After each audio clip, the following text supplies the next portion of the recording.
We are now recording, and welcome again to ODSECS 36, Deanna, Koretsky, and Manu Chander discussing how Black vampires help us rethink race in the long 18th century.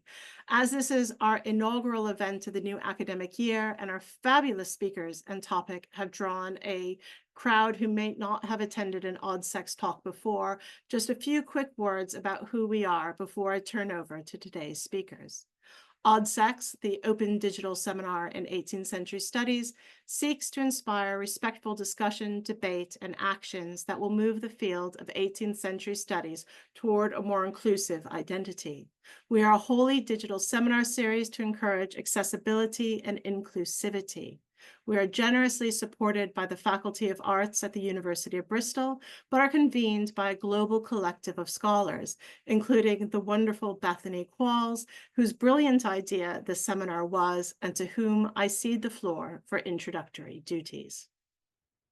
Hello, all. Welcome to our first event of this year. I'm very excited to see everyone here. So today we have two speakers, because why stop at one?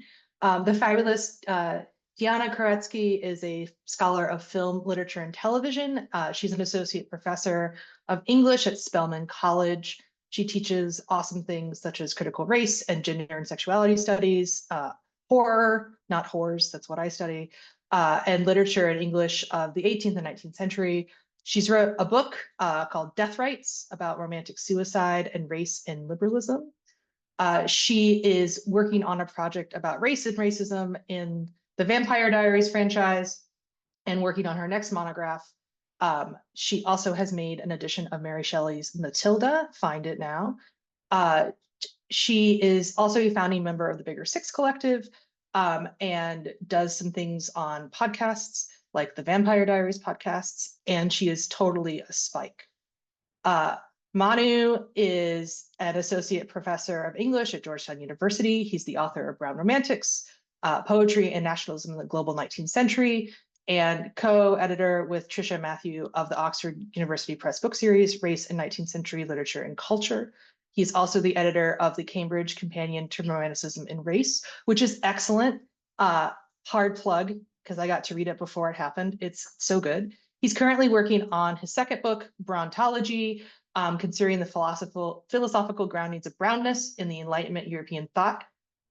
And he is editing all sorts of things and talking all over the world because he's amazing. He's also a founding member of the Bigger Six Collective, which has the mission of challenging structural racism and the academic study of romanticism. And he is totally an Elvira type. So how we're going to do this today is Deanna and Manu are both going to talk individually for a little bit, and then they're going to talk to each other, and then we will open up for general Q&A. So feel free to put questions in the chat if they come to you in the meantime. But I'm going to let the fabulous Deanna take the floor. Hi, everyone. As you can see, I'm a totally normal person who likes vampires a totally normal amount. I'm going to try to keep this actually kind of normal. So first of all, thank you all for being here, especially those of you joining us from the path of the tropical storm. I really hope my power doesn't go out in the middle of all this, but if it does, I guess I'll call. I want to thank Bethany and Elaine and Nush for organizing and for the invitation, and extra special thanks to Manu for agreeing to indulge this incredible weirdness. So let me start with just a kind of brief overview of how we get to Black vampires in the 19th century. I think many of us probably already know this, so I'm going to keep it brief-ish. John Polidori, Lord Byron's physician, developed the character of the seductive aristocratic vampire who can pass as human in his 1819 short story, The Vampire. Taking inspiration from Byron's life and work, Uriah Derrick Darcy's The Black Vampire then was published a couple months later in New York in June of 1819. In his introduction to The Black Vampire, Darcy renames Polidori's story The White Vampire, obviously thereby placing himself in explicit conversation with these Byronic predecessors. And then we don't really get the next significant Black vampire text until, well, there's an argument to be made that maybe Carmilla can count, but not really.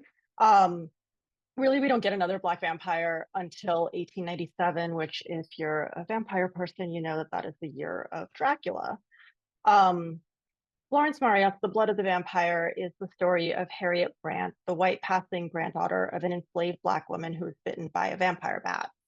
Harriet moves through Europe, psychically draining the life out of people without knowing she's doing it. And what's key for me about both of these texts is how these earliest Black vampires in English language literature are both framed as threats to white sociality and what Lee Edelman calls reproductive futurism.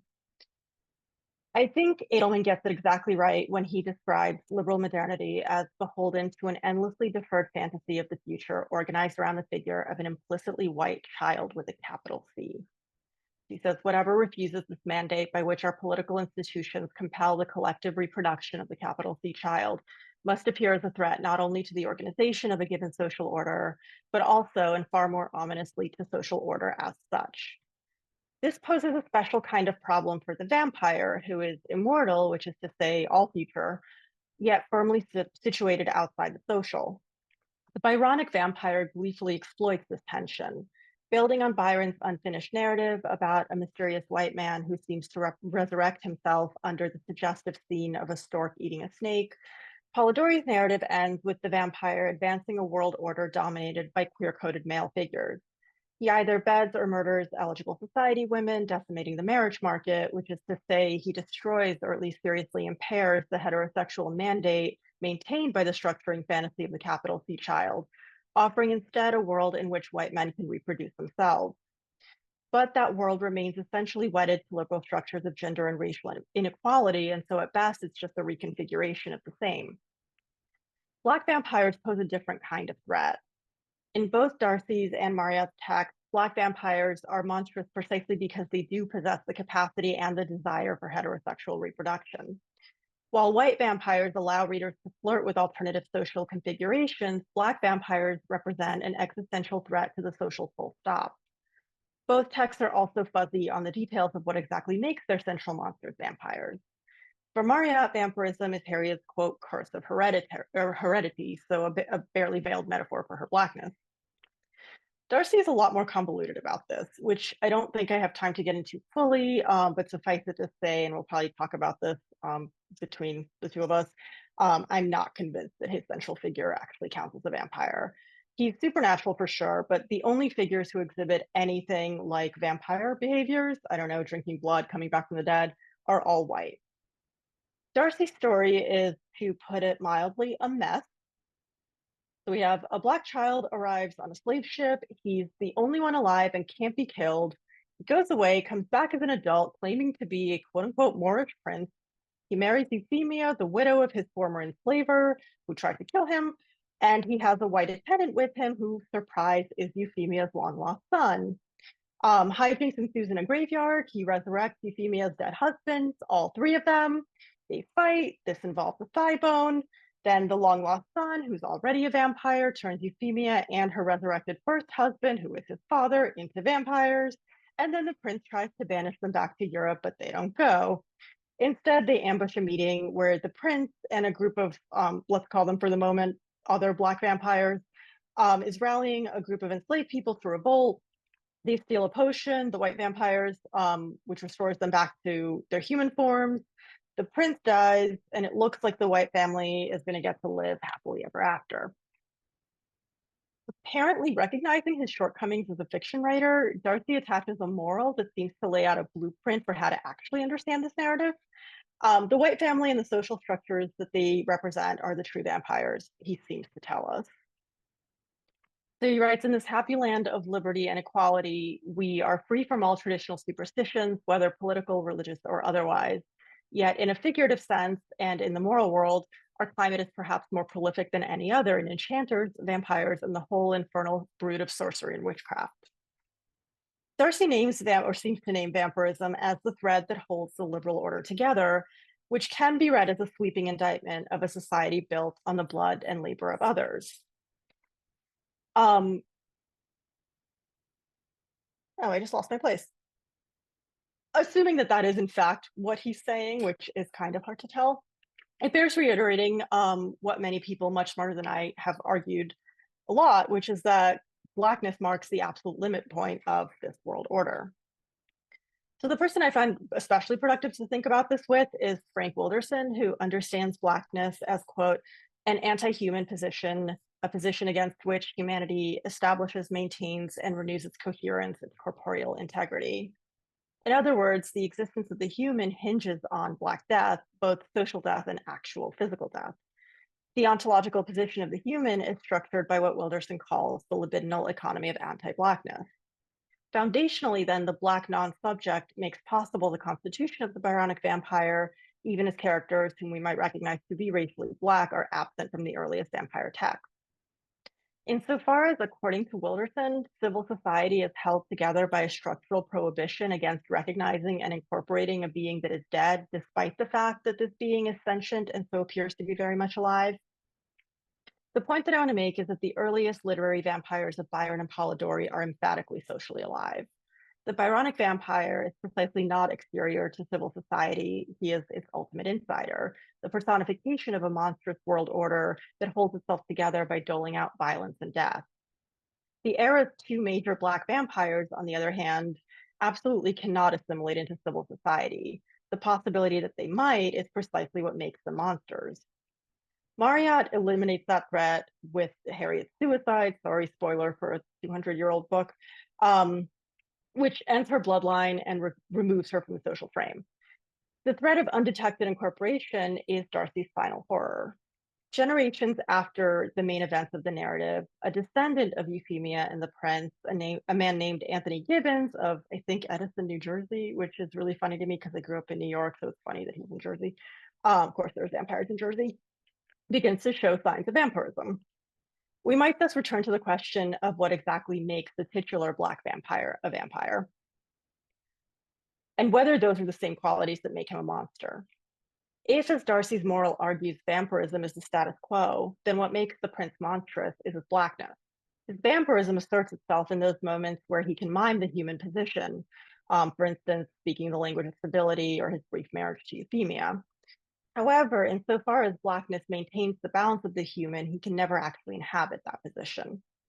So as Wilderson reminds us, even when Blackness is deployed to stretch the elasticity of civil society to the point of civil war, that expansion is never elastic enough to embrace the very Black who catalyzed it. What makes Anthony Gibbons a threat, then, is the suggestion that the boundaries between Blackness and the human might someday become so blurred as to be functionally indistinguishable. So where Byronic vampires move comfortably through liberal society and thus fit squarely within the category of human, Black vampires are indecipherable, unstable signifiers.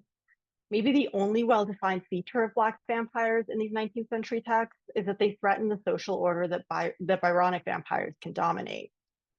Even today, I'd argue Black vampires, when imagined by white people, and that's key, are still tethered to anxieties about white futurity.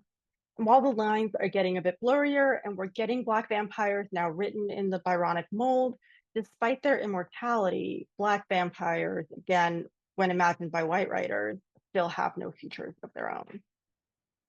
That's the end of that.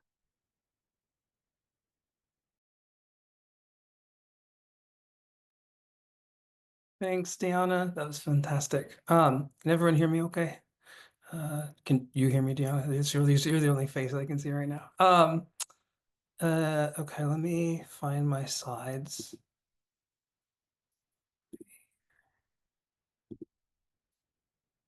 Click slideshow. Okay. I'm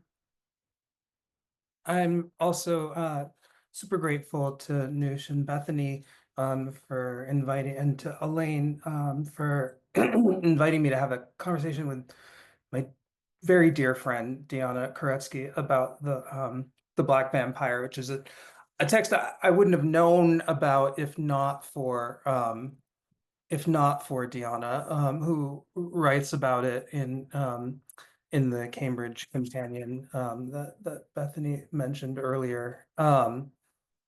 So I'm grateful to Deanna for many things, including introducing me to this just totally bonkers book that I'm now teaching this semester to my global romanticism classes.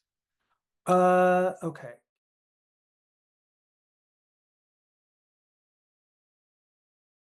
Yeah, There you go. and just Okay. shout slide, and I will. forward. Okay, that's what I'll do. Thank you guys for your patience. So in brief, I'm going to situate Darcy's novella in relation to the aesthetic/scientific discourse of race that was becoming increasingly popular, i.e., less specialized and more available to common readers by the end of the 18th century. I say aesthetic/scientific because the two went hand in hand during the period in question. Efforts to define beauty, from Kant's early observations on the beautiful and the sublime to Burke's philosophical inquiry into the same categories, often turned to questions of racial difference. We see this, for example, in the next slide. Oh, sorry, can you go to the next? Yeah. In Winkelmann's 1764 History of Ancient Art, where he writes that, quote, a beautiful body will be all the more beautiful the whiter it is, or in Goethe's assertion in the 1810 Theory of Colors that, quote, the white man, that is, he whose surface appears most neutral in hue, at least inclines to any particular or positive color, is the most beautiful. And attempts to think through race, especially skin color, often relied on the supposed evidence of beauty. Scholars from Stephen Jay Gould to Nell Irving Painter have noted that neoclassical aesthetic ideas about symmetry and gradation undergird scientific efforts to classify racial groups throughout the 18th century. This is perhaps most famously and starkly evident in Blumenbach's Of the Natural Variety of Mankind, first written as a doctoral dissertation in 1775, which supported its argument that Caucasians were the stock race by noting the beauty of the Caucasian skull. Darcy alludes to this kind of craniological racism early in The Black Vampire. I think we can go to the next slide. Describing Euphemia's attraction to the Moorish prince, which is suspected to surprise the reader, the narrator tells us that not only is beauty only skin deep, but that beneath the skin, we are in fact all equally ugly.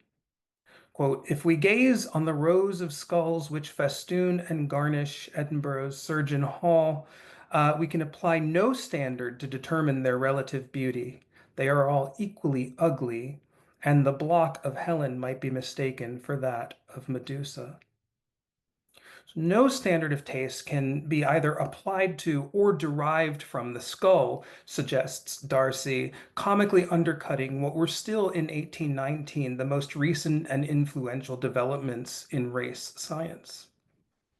So my point is that if Darcy's work parodies the emerging genre of the vampire novel, Byron Polidori, The Black Vampire is perhaps a less obvious parody of those scientific texts that sought to taxonomize human difference.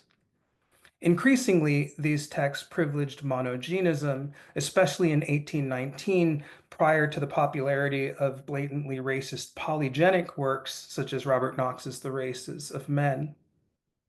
Key to all this was a pre-Darwinian understanding of common descent, offered by figures such as Lamarck and echoed by Darcy near the end of the novella.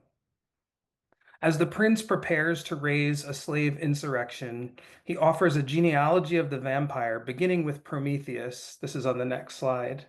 And descending through the krakens, the horse leeches, the Cape Cod sea serpents, the mermaids, the incubi, and the succubi.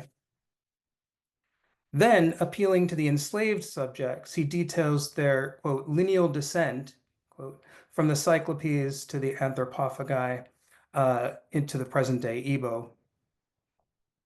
The litanies the prince offers would seem to be drawn from an earlier moment in the history of race thinking.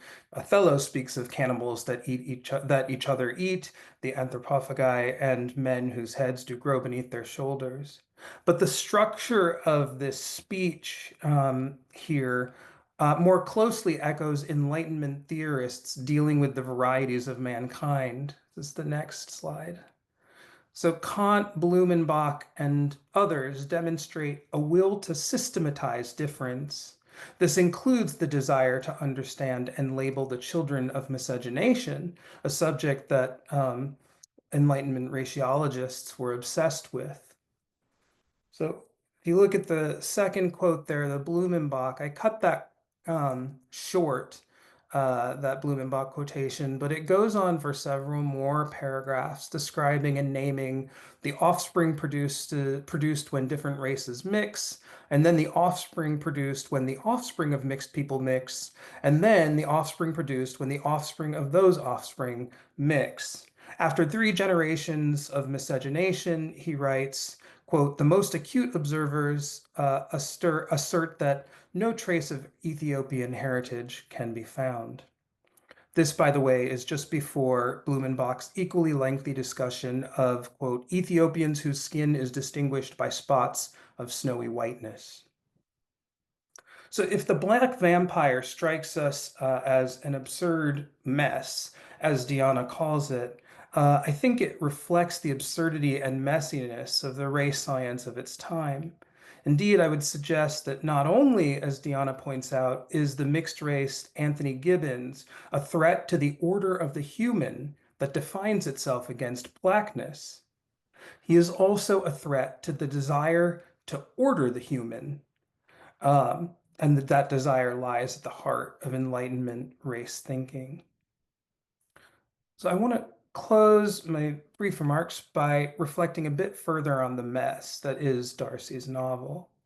It's a work that moves between grotesque violence and slapstick comedy, the thigh scene that Deanna talked about, social critique, and spectacular nonsense.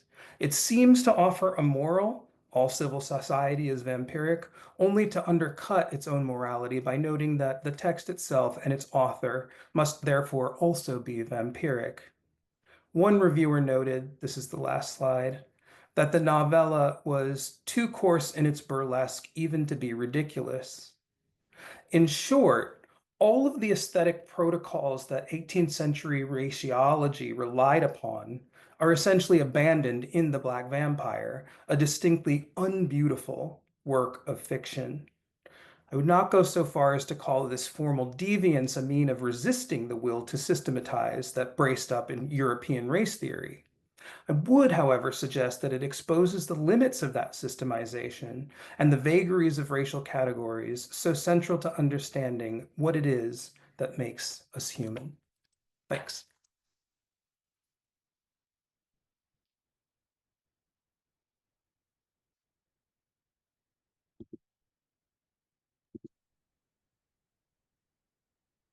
It was so smart. I'm just like, is he a vampire? Is he not a vampire? I don't know. um, well, I mean, we've had a chance to text back and forth a little bit about the novella. And mostly, I think, just like express our admiration for each other's readings. But I think that we've gotten some good questions of each other out of those exchanges, including that question of what is a vampire actually in this context. Do you want to talk a little bit about sort of your difficulty with identifying the prince as a vampire?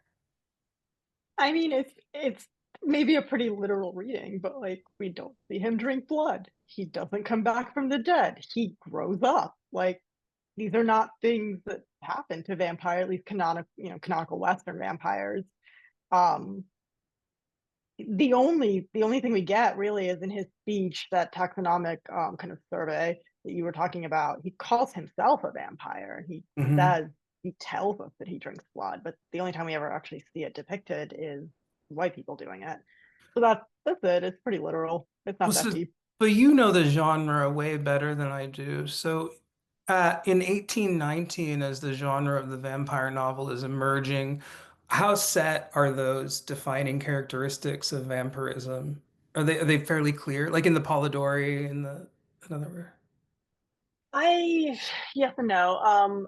If we go back to the folklore, they're pretty clear.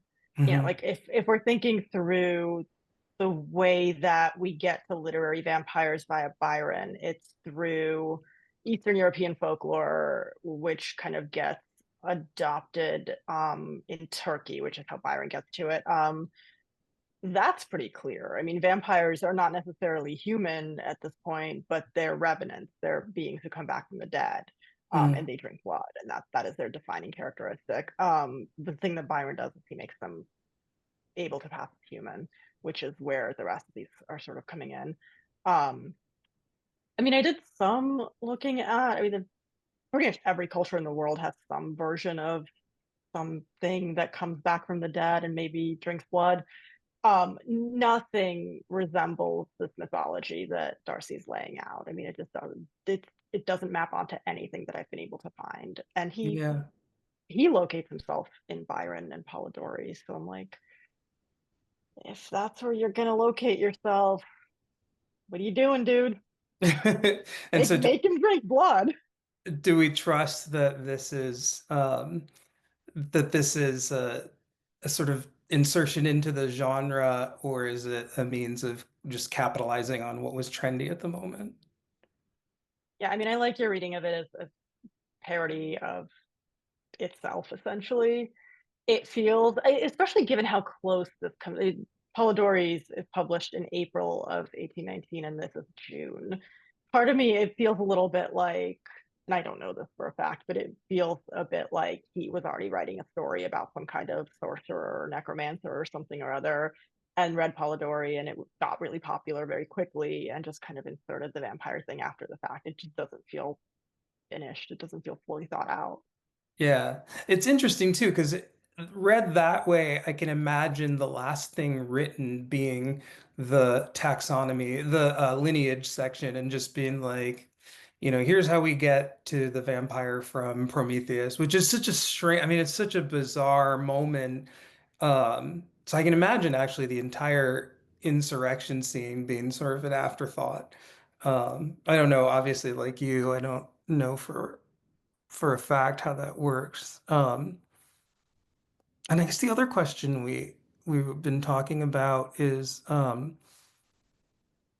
what blackness sort of means here. Um, is it a phenotypical marker? Is it a geographical marker? Is it a social marker? Like, what is, what is its function here? And I wonder if you have thoughts on that. Oh, sorry, I'm asking all the questions. I'm just curious about your brain. I mean, yeah, it seems like in both of the texts that I'm sort of thinking through at the moment, so Darcy and Marriott, it, blackness is just really plainly the ultimate other. And the question that raises for me, and I know for you and all of your work, is like, but where does that leave everybody else? Like, if our only way of entering a conversation about race is we have white human, capital H, and then black other, where's the rest of the world? So I Mm. kind of was wondering if you might share some of your thoughts, maybe not even necessarily about this, but the work that you're doing, because you're doing Yeah. incredible work kind of mapping this. Well, in relation to this, I mean, so one of the terms that's it's not yet in 1819 being applied to mixed race black and white peoples. Brown is not being used that way yet. It is as a descriptor, but primarily at this point, the term brown is being used to refer to like the people that Cook encountered during his version, and that comes out of Blumenbach.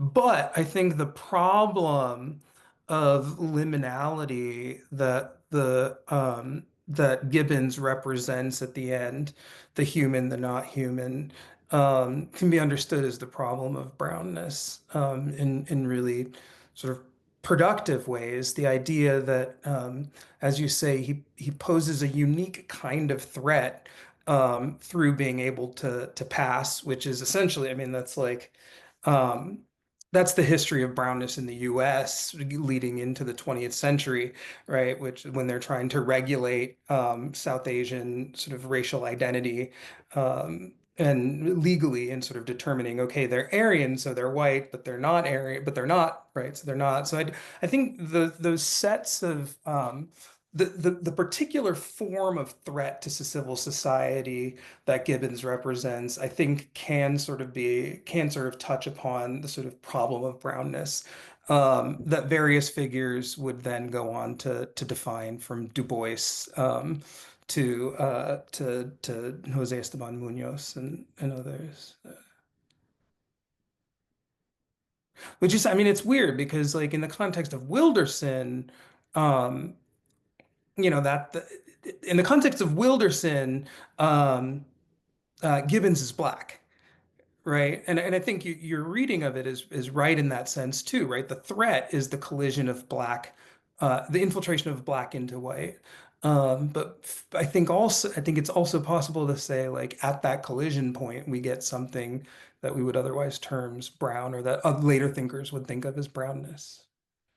Well, and I think that Wilderson is sort of limited in this too. Like, I think Wilderson is helpful for texts like these, where it is a very clear kind of binary thinking about race. But like Wilderson gets problematic when he talks about, you know, like he calls like folks who are not white, who still belong to what he calls like the framework of the human, junior partners to whiteness. Like there are lots of critiques of that, and it is incredibly problematic and dismissive. And it doesn't, I think in the same way that these texts doesn't leave room for thinking in kind of more nuanced ways about racialization, that I think you're right to go back to the Enlightenment and the actual text of the Enlightenment, where these ideas are coming from, and kind of trace them that way. That adds a lot more nuance to our understanding than something as kind of I mean, I'm trying to find a term that's not black and white, but as sort of black and white as Yeah. When I think like human, non-human. Yeah, I mean, I think we could talk for a long time about both the problems and promises, or usefulnesses of Afro-pessimism, which I've been more generous towards thanks to your work. Actually, I've come to see what kind of useful intellectual and political and creative work it actually provides. But I guess the other question I know we'll probably open it up for Q&A in a second, but I am curious, and maybe others are too. I haven't looked in the chat, but so do we see this as a working in the tradition of abolitionist literature, or adjacent to abolitionist? Is the moral abolitionist? That's a strong no from No, you. Yeah. no. I remember one time somebody asked me if I teach this text. I'm like, absolutely not. I mean, it's an interesting text. It's kind of just like a historical curiosity, but it's not just that it's like aesthetically a mess. There is an abolitionist moment in the speech that he gives in the cavern, but the text is all about white futurity. Like the text doesn't leave open any room for anything outside of whiteness and white heteronormativity. I mean, no, absolutely Yeah. not. I don't know. Yeah, I'll leave it there. What do you Yeah, think? no, I think that's good. Bethany, did you want to open it up? In case Yes. people want to ask around that question, or others. Yeah, if people have questions, go ahead and raise your hand, or you can put them in the chat. I have a question I thought we could sort of slide in. As you were talking, I also started thinking about the tragic mulatta as a 19th century trope, and wondered if there were any tragic mulatta vampires, or like, is there an intersection of that? One drop of blood is what, I mean, it feels like there's a lot of there, but I haven't read this Yeah, canon. yeah, no, Harriet Brandt actually is pretty much that figure. She's like two generations removed from like her grandmother, who was enslaved. And she passes as white and adamantly rejects her blackness and her black heritage and black blood, and then that becomes the curse that is her undoing. So yeah, that's absolutely fits. Is it a better book than this one? Like, is it a better read? Yes, I mean it makes sense. In that sense, it's better. Like there's not the question of wait, what happened here? It's also it's not a I don't think it's not one of like the great books. Again, I wouldn't teach it, but it's readable. You wouldn't teach it because the text itself does more damage than is useful, especially teaching it in HBCU. I mean, yeah, I teach at a women's HBCU. I don't find a lot of value for my students in a text like that. Yeah. I don't. I mean, it might be a different kind of experience to teach it to non-Black students, but they don't need more white people telling them that Blackness is bad. Yeah. Yeah. Yeah.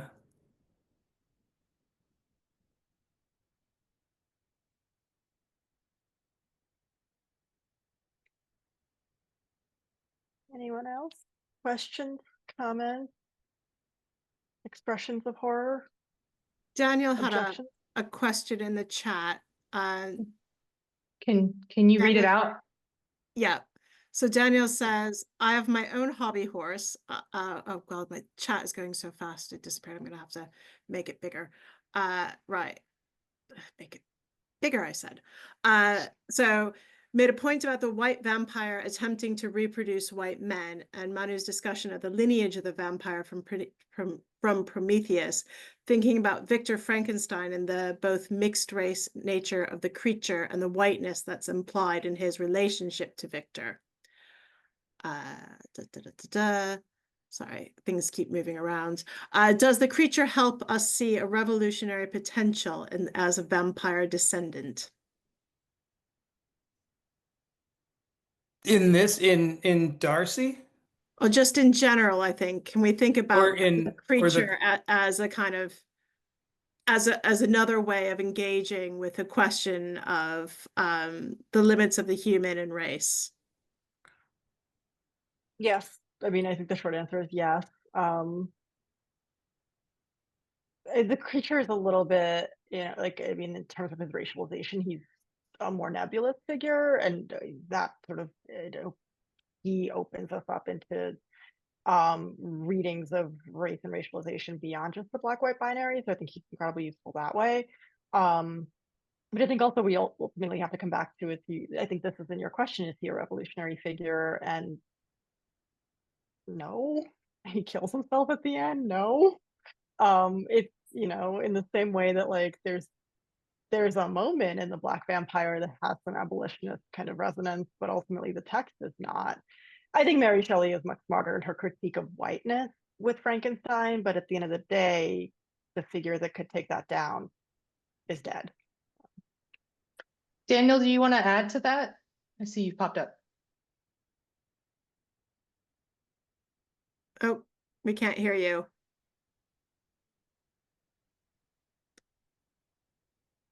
Still can't hear you. Stay for excellent technology. I'm going to blame vampires for this technological snafus. Daniel, can we hear you now? No. Nope. If you type it in the chat, I can read it out for you, Daniel. Sorry. Vampires chewed the cables, says Soren. Patricia had a comment. Yeah. Go ahead, Lynn. Patricia, are you still with us? There she is. Do you want to?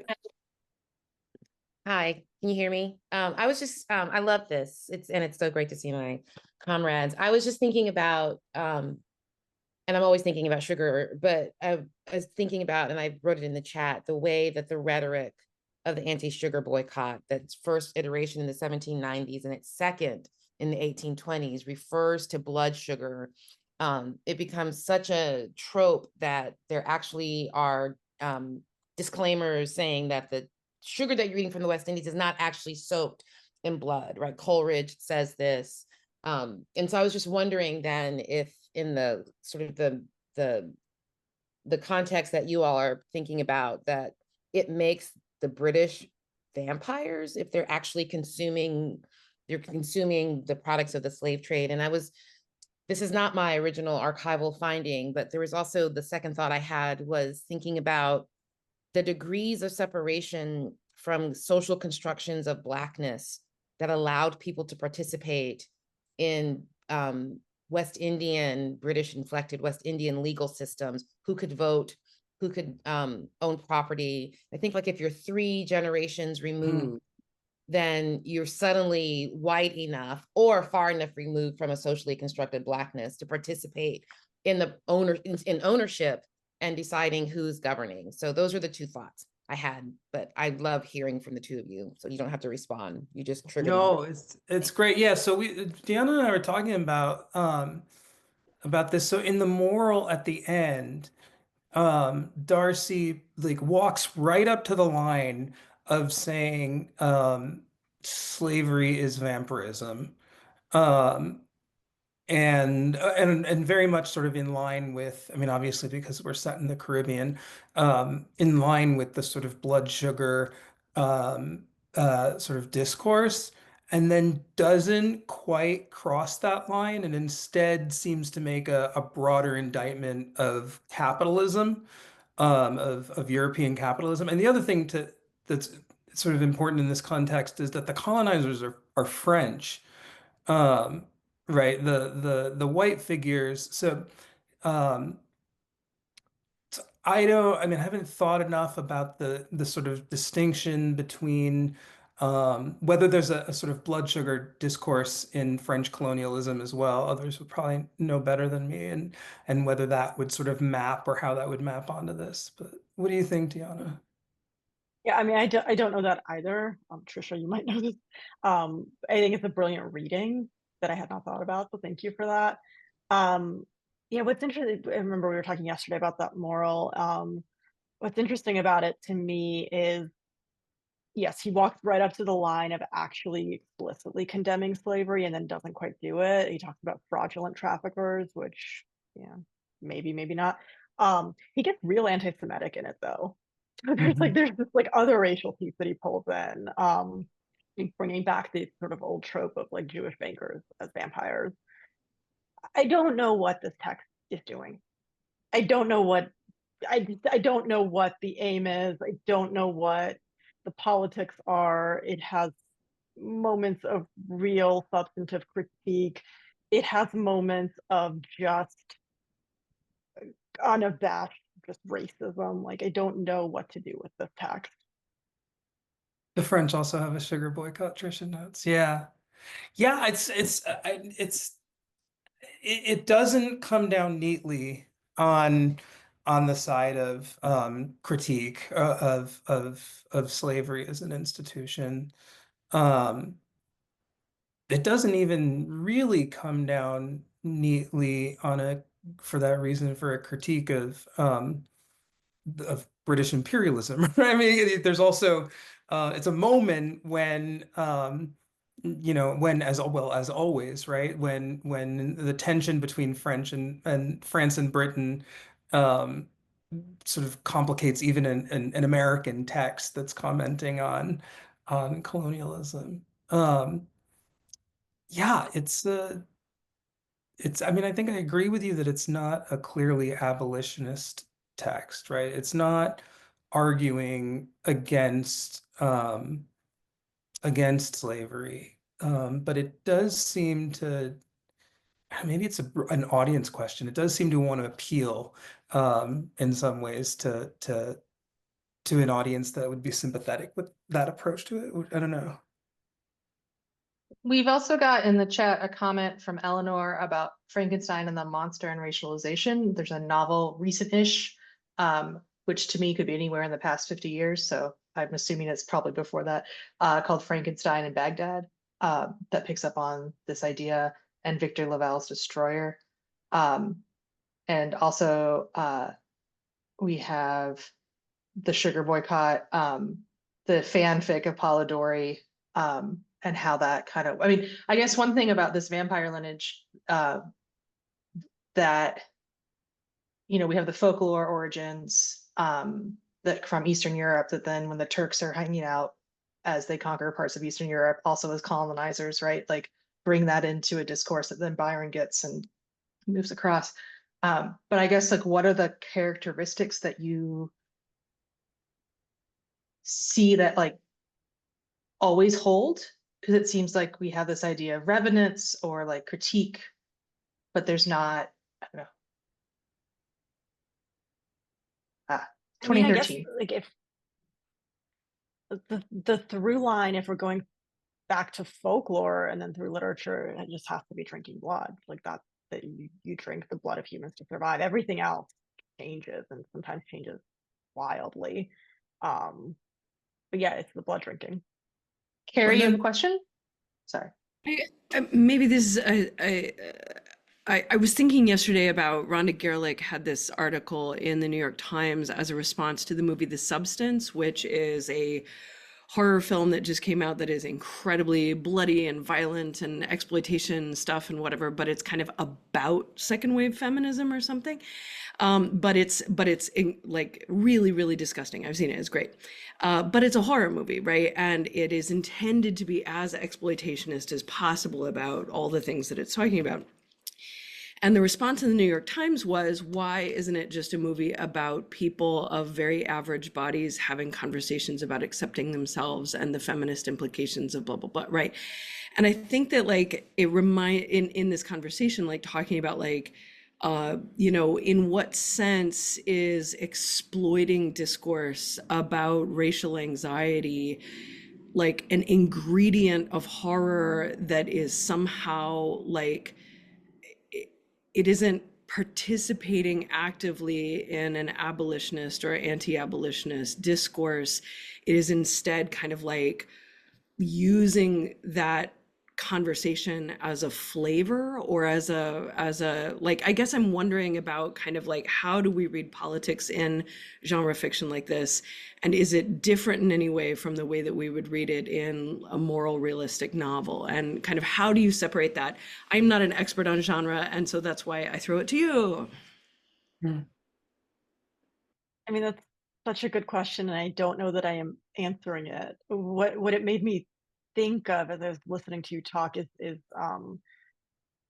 like what I read as part of a larger project that like traces Black vampires written by white people through now. Like I love these guys behind me. It's my favorite show of all time now. Like used to be Buffy, now it's Interview with the Vampire. It has completely taken over my soul, but it is incredibly problematic in its politics. I think the way that I mean, it uses Blackness as a flavor. It uses Blackness as like, it gets all this praise for like doing Black vampires well, but it's just doing Black vampires as Byronic figures who are still tied. Like ultimately, this is going to be Lestat's story, right? Like if you're going to redo Interview with the Vampire, you're doing it because you love the vampire Lestat. You're not doing it for Louis. And that makes me incredibly nervous about season 3, but that's another conversation. How did I get on this?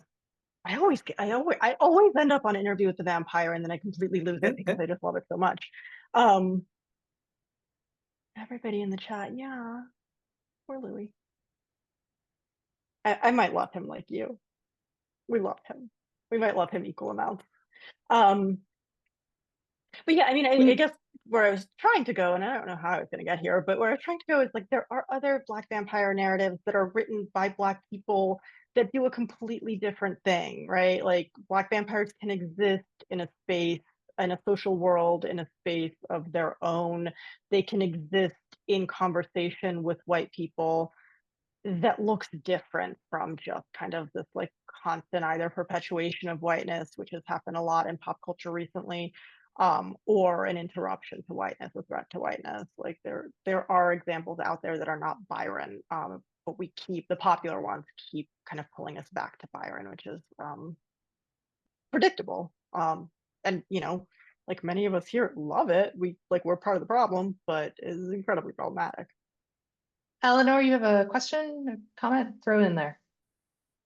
Yeah, thank you so much for these talks. They have been so fascinating. I recognize that what I'm about to ask is one of those kind of like, if you've read it, great, and if you haven't, shrug comments. But I was thinking a lot about Octavia E. Butler's Fledgling, which is really relevant to that kind of idea, Edelman's idea of the child, because Butler's vampire is a child, or she looks like a child. And one of the things about that novel that's so genius, but also so creepy and weird, is that this child-looking vampire, who's also looks like a Black child, has sex with adults, like a lot, but obviously has no like procreative capacities. And yeah, this may be kind of a cul-de-sac of a question, but I wondered if you had thoughts about that and kind of how that plays out. Because I like Butler is so good at taking these kind of wild taboos that don't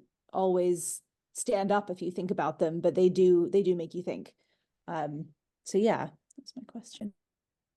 I mean, that's an awesome question. Manu, do you know Butler's fledgling? Do you want to speak to it? I feel like I've been talking a lot, or should I take it? No.